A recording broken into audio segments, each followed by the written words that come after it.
বিসমিল্লাহ, আলহামদুলিল্লাহ, ওয়াসসালাতু ওয়াসসালামু আলা রাসূলিল্লাহ। আসসালামু আলাইকুম এভরিওয়ান। আজকে কন্টেন্ট চ্যালেঞ্জ ডে 4। আজকে চিন্তা করলাম একটা লাইভ বা এরকম একটা কন্টেন্ট করি। এটার রিজনটা হচ্ছে আপনারা অনেকে কোয়েশ্চেন করতে চান, কিন্তু আবার কোয়েশ্চেনটা ইনস্ট্যান্ট না করতে পারি ইনবক্সে আপনারা বলতে অনেক সময় আমি দেখেছি যে আমার প্রিভিয়াস কিছু কন্টেন্টে। সো ওইটার প্রেক্ষিতে একটা নতুন একটা কন্টেন্ট করার ক্যাটাগরি ক্রিয়েট করে দেখছি আর কি কেমন রেসপন্স হয়। আজকে যে টপিকটা নিয়ে বলবো এটা আমাকে কিছুক্ষণ আগে এক ভাই জাস্ট একটা র্যান্ডম কোয়েরি করেছেন। র্যান্ডম কোয়েরিটা হচ্ছে,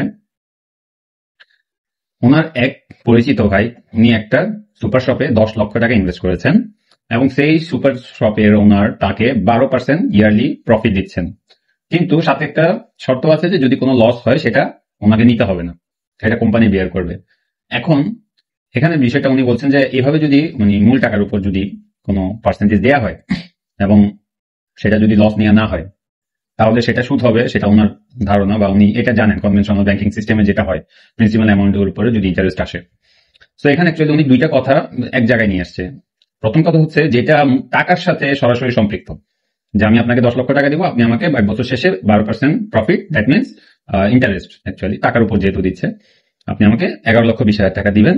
এর মধ্যে যদি কোনো লস হয় সেটা আপনার নিতে হবে না, আপনি এটা তো এটা সরাসরি সুদ, এটা জায়েজ নাই। সেকেন্ডলি যেটা হচ্ছে সেটা হচ্ছে লস না নেওয়ার বিষয়টা। একটা হালাল ইনভেস্টমেন্টেও কিন্তু লস না নেওয়ার বিষয়টা থাকতে পারে। কেমন? এখন আমার এখন কোম্পানির গ্রোথ দরকার, আমি এখন কাউকে বললাম যে ভাই আমাদের কোম্পানির গ্রোথ এরকম এরকম ভালো যাচ্ছে, আপনি আমাকে 10 লাখ টাকার প্রোডাক্ট কিনে দেন, আমি আপনাকে 12% লাভে আপনার থেকে মুরাবাহা প্রোডাক্ট ইনভেস্টমেন্ট পলিসিতে আমি টাকাটা ফেরত নিয়ে নিব। এবং যদি কোনো কারণে লস এসেও যায়, কে বলছে এটা? যে কোম্পানি সে নিজে থেকে বলতেছে, যে টাকা দিবে বা যে ইনভেস্টর সে কিন্তু এরকম কোনো শর্ত বলছে না, ঠিক আছে? সে বলছে যদি কোনো কারণে আমার এই মুহূর্তে ইমার্জেন্সি টাকা লাগতেছে ভাই, আপনি এখন টাকা না দিলে আমি বিপদে পড়ে যাব। এরকম একটা সিনারিও যদি হয়, সেই ক্ষেত্রে যদি কোম্পানি যদি অফার করে যে ভাই যদি কোনো প্রকার রিস্ক থাকে সেটা আমার, আপনি আমাকে 10 লক্ষ টাকা মাল বানিয়ে দেন, আমি সেটা আপনার থেকে 12% লাভে আপনার সাথে আমি কিনে নিব। ইন দ্য মিন টাইম কোনো যদি ম্যানুফ্যাকচার ত্রুটি হয় বা, কারণ ইনভেস্টর কিন্তু টাকাটা দিতে তেমন একটা ইচ্ছুক বা ফোর্সফুলি না বা ম্যান্ডেটরি না যে ওনাকে না দিলে ওনার হবে না, কিন্তু কোম্পানি এটা বা যে ভাই নিবেন উনি এটা নিজ থেকে অফারটা দিয়েছেন। এই ক্ষেত্রে লস যদি না নেওয়া হয় সেই ক্ষেত্রে কিন্তু আপনার এগ্রিমেন্টে কোনো ত্রুটি হবে না ইনশাল্লাহ। তবে যদি যে ইনভেস্ট করে সে যদি বলে, সে যদি ফোর্স করে যে ভাই আপনার যদি ইনভেস্ট হয় আমি লস নিব না, যে টাকাটা দিচ্ছে সে বলতেছে যদি ইনভেস্টমেন্টে লাভ হয় আমাকে দিবেন, না হয় লস হলে এটা আমি নিব না। এই ক্ষেত্রে কোম্পানি যদি এটা এগ্রি করে, এই জায়গাটা একটু ত্রুটিপূর্ণ। কেন? এই ক্ষেত্রে যে টাকা দিচ্ছে সে শর্ত দিয়ে দিচ্ছে যে আমি লস নিব না। হ্যাঁ, এই ক্ষেত্রে আরেকটা যে পলিসিটা আছে, ঠিক আছে, সেক্ষেত্রে হচ্ছে আপনার ইনভেস্টর বলছে আমার এই মুহূর্তে এই টাকাটা আপনাকে দেওয়ার আমার আমার নিজের কাজে লাগার কথা, কিন্তু আপনি যেহেতু বিপদে আছেন আমি আপনাকে এটা দিচ্ছি, ঠিক আছে, কর্জে হাসানা দিচ্ছি। ওকে, কর্জে হাসানার বিষয়টা নিয়ে আমরা একদিন আলোচনা করব। কিন্তু যদি এখানে কোনো প্রকার লস আসে আমাকে ওখান থেকে আমাকে কোনো যদি প্রকার ইয়া দেওয়া যাবে না। হ্যাঁ, যদি এখানে আপনার ভালো একটা প্রফিট হয়, ঠিক আছে, আপনার যদি ইচ্ছে হয় যে আপনি আমাকে এখান থেকে প্রফিট থেকে কিছু অংশ দিতে চান সেটা আপনি দিবেন, যদি আপনি আমাকে না দেন আমার কোনো এটাতে দাবি থাকবে না, ঠিক আছে। তবে কোনো এই কর্জে হাসানা যে টাকাটা সেটা আমি আপনার থেকে আমি কোনো লস এখানে বহন করব না, ঠিক আছে। কারণ এখানে চুক্তিটা হচ্ছে তাকে বিপদে হেল্প করতেছে এবং তাকে বলছে যদি আপনার দিতে ইচ্ছা হয়, ঠিক আছে। তো এই জায়গাগুলো আমাদেরকে ক্লিয়ার বুঝতে হবে।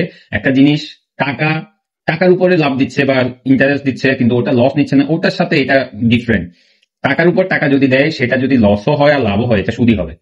ব্যবসা হতে হবে, লেনদেন হতে হবে। মুরাবাহাতে স্পষ্ট আপনার যে ইনভেস্টর টাকা দিবে সে পারতপক্ষে সরাসরি টাকা লেনদেন না করে ম্যানুফ্যাকচারের সাথে বা কোনো কনসালটেন্সি ফার্মের মাধ্যমে বা কোনো প্রতিষ্ঠান বা এক্সপার্টের মাধ্যমে টাকাটা ম্যানুফ্যাকচারিং এন্ডে বা পারচেজ এন্ডে, ইম্পোর্ট এন্ডে, ঠিক আছে, বা এলসি এন্ডে ব্যবহার করা। এটা হচ্ছে আমার সাজেশন।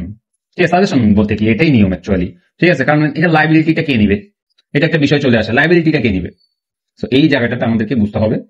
আর দ্বিতীয়ত ভাই যেটা ভাই যেটা বুঝতে চেয়েছেন যে অ্যাকচুয়ালি এটা লস না নিলে কি সুদ হবে নাকি টাকার উপর নিলে সুদ হবে। টাকার উপর নিলে ভাই এটা সুদ, 100% সুদ। লস না নিলে সুদ হবে কিনা এটা একটা প্রশ্ন।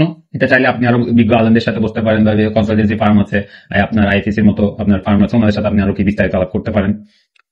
তৃতীয় হচ্ছে ইনভেস্টর এবং ইনভেস্টি যে কোম্পানি তার সাথে যদি চুক্তি হয়, এগ্রিমেন্ট হয়, সবকিছু লিখিত হয় এবং সবকিছুতে যদি কি আপনার উভয় পক্ষ রাজি থাকে, ঠিক আছে, কিন্তু টাকার লেনদেনের মাধ্যমে, ব্যবসার মাধ্যমে বা পণ্য বেচা কেনার মাধ্যমে, তাহলে এখানে কিছু প্রোজ এন্ড কনস আছে, কিছু টার্মস এন্ড কন্ডিশনসে আপনার কিছু বিষয় লেনদেন করা সম্ভব।